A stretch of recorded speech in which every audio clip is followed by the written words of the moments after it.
Monsieur le ministre Chararat, merci pour votre accueil. Mesdames et messieurs les députés et sénateurs, présents avec moi aujourd'hui ici en Arménie. Mesdames et messieurs et chers amis arméniens, tout à l'heure alors que nous amorçons notre descente sur Erevan sous le regard Երբ իջնում էինք Երևան Արարատի հայացքի ներքո մտածում էի, որ ժամանակն է սիրելի Արարատ պատասխանել ձեր հրավերին եւ այցելել Երևան եւ մեծ ուրախությամբ եմ ես այստեղ գտնվում, սա իմ առաջին այցն է ուրախություն, որը նաեւ հուզումնալից է, որովհետեւ այս տարի նշում ենք հայոց ցեղասպանության 110-րդ տարելիցը, բայց նաեւ հպարտությամբ լեցուն ուրախություն, քանի որ մեր երկու երկրների հարաբերությունները երբեք այսքան ինտենսիվ եւ վստահելի չեն եղել, որովհետեւ բարեկամությունը կապում է վաղուց Միա բարեկամություն է մեզ կապում արմատավորված անցյալում եւ հավատարմության մեջ հավատարմություն նախ մեր համատեղ պատմությանը ահա ինչու ես շատ հուզված եմ որ քիչ հետո մասնակցելու եմ ծովակալ Լուի Դարտիժ Դյուֆուրնեի հարգանքի տուրքին, որը 1915 թվականին մասնակցել է Մուսալերան 4000 դիմադրողների փրկությանը հավատարմություն նաեւ Ցավի պահերին, ողբերգության պահերին, ահա ինչու Ֆրանսիան շարունակում է մնալ Լեռնային Ղարաբաղից տեղահանվածների կողքին, բայց նաև Հայաստանի կողքին։ Երբ խոսում եմ Ֆրանսիայի մասին, ես խոսում եմ նաև падգամավորների մասին, որոնցից 7-ը այսօր ինձ հետ են եւ քանի որ պարլամենտական դիվանագիտությունը եւս շատ կարեւոր է մեր երկկողմանի հարաբերություններում։ Ես մտածում եմ նաև համայնքների մասին եւ քաղաքացիական հասարակության, ինչպես նաև Սփյուռքի մասին, որոնք բոլորը մոբիլիզացվում են հանուն Հայաստանի, նրանք մեզ զգոն են պահում, նրանք մեզ ուղղորդում են եւ աջակցում են, ըստ շնորհակալություն եմ հայտնում նրանց։ Ես եկել եմ Հայաստանում եւս մեկ անգամ նշելու Ֆրանսիայի աջակցություն, որը հանրապետության նախագահը ցանկացել է, որ լինի կայուն, ամբողջական եւ անխախտ։ Նախ եւ առաջ աջակցություն խաղաղության համաձայնագրին, որը դժվարին բանակցությունների միջոցով ի վերջո եկել է համաձայնության եւ ցանկանում եմ այստեղ ողջունել նաեւ վարչապետ Փաշինյանի համարձակությունը, ինչպես իմ Ոնց ինքն Մարկո Ռուբիոն է ասել, ժամանակն է այն ստորագրելու եւ այն վավերացնելու։ Ահա ինչ է սպասում Ֆրանսիան, Միացյալ Նահանգները եւ Եվրոպան։ Աջակցություն Հայաստանի սուվերենությանը, ինչպես նաեւ տարածքային ամբողջականությանը։ Հարկ է նշել նաեւ մեր պաշտպանական համագործակցությունը, լինի դա վերապատրաստումը, թե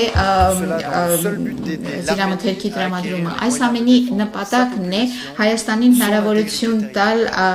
ապահովել իր պաշտպանությունը, իր սուվերենությունը։ Աջակցություն նաև Հայաստանի ժողովրդավարությանը ընդդեմ ապակայունացման այս նաև մեր նպատակն է Հայաստանին աջակցել իր դեմոկրատական մոդելը ամրապնդելու համար։ Վարչապետի եւ ձեզ հետ սիրելի Արարատ, մեզ համար կարևոր է մեր համագործակցության մասին խոսել։ Քիչ առաջ մտադրությունների հռչակագիր ստորագրեցինք մեր երկու նախարարությունների համագործակցության վերաբերյալ։ Միասին նախապատրաստում ենք նաև ապագա օրակարգ օկիանոսների գագաթաժողովը, որը տեղի կունենա Նիսում հունիսի 9-ին, COP17 կենսաբազմազանության մասին, որը մյուս տարի տեղի կունենա Հայաստանում, ֆրանկոֆոնիայի խաղերը, որ 2027 թվականին տեղի կունենան Հայաստանում, որոնց հետ եւ Հայաստանի հետ պատրաստ ենք կիսել մեր փորձառությունը եւ մենք ցանկանում ենք, որ Հայաստանը հյուրընկալի եվրոպական քաղաքական համայնքի 8-րդ գագաթաժողովը, որը հնարավոր դարձավ շնորհիվ նաեւ Հայաստանի եւ Ադրբեջանի իշխանությունների համաձայնության։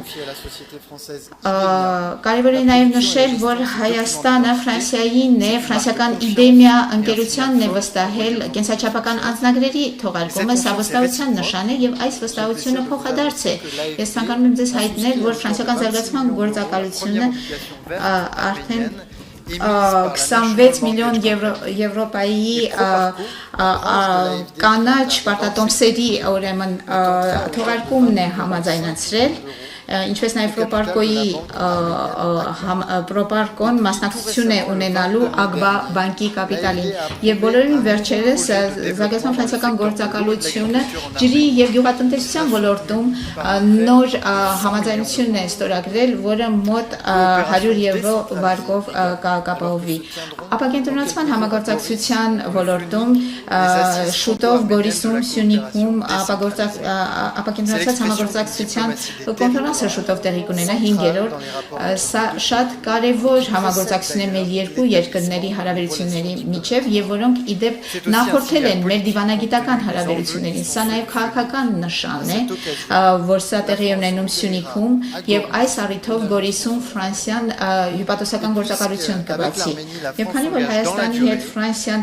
երկարատև պարտավորություն է ստանձնում, մենք մի քանի փաստաթուղթ ենք այսօր ստորագրել, որոնք մենք մեր ապագա հարաբերությունների խարիսխը կլինեն, ինչպես քիչ առաջ ասացինք, մեր երկու նախարարությունների միջև համաձայնագիրը, երկու ֆրանսիական ձեռնարկությունների միջև համաձայնագիր, ինչպես նաև մի համաձայնագիր, որը շնորհիվ որի Expertise France կազմակերպությունը կհաստատվի Հայաստանում, որի շնորհիվ մենք արդեն Հայաստանին տրամադրել ենք տարբեր փորձագետների։ Վերջապես Ֆրանսիան կշարունակի գործել հանուն Ֆրանսիայի եւ Եվրամիության հարաբերությունների ինտենսիվիկացման, լինի դա խաղաղության եվրոպական գործիքի վերաբերյալ վիզաների ազատականացումը, թե ենթակառուցվածքների թե կապակցվածության ծրագրերի մեջ ներդրումը, Ֆրանսիան միշտ պատրաստ կլինի աջակցել Հայաստանին, ապահովել այնպիսի մի հարաբերություն, որը գնալով ավելի ու ավելի կառուցողական կլինի։ Ահա տիկնայք եւ պարոնայք, ինչ թեմաների շուրջ ենք մենք քննարկել, ինչ թեմաների շուրջ ենք քննարկելու վարչապետ Փաշինյանի հետ եւ իմ գործընկեր նախարար Միրզոյանի հետ։ Ես իհարկե ցանկանում եմ անպայման ողջունել Երևանյան երկխոսության կազմակերպումը, որին քիչ հետո պատիվ կունենամ մասնակցել։ Այս երկրորդ կոնֆերանսը արդեն դառնում է կարևորագույն հանդիպում որոշում կայացողների, ղեկավարների, հետազոտողների եւ այլոց միջև։ Շատ շնորհակալություն, սիրելի Արարատ։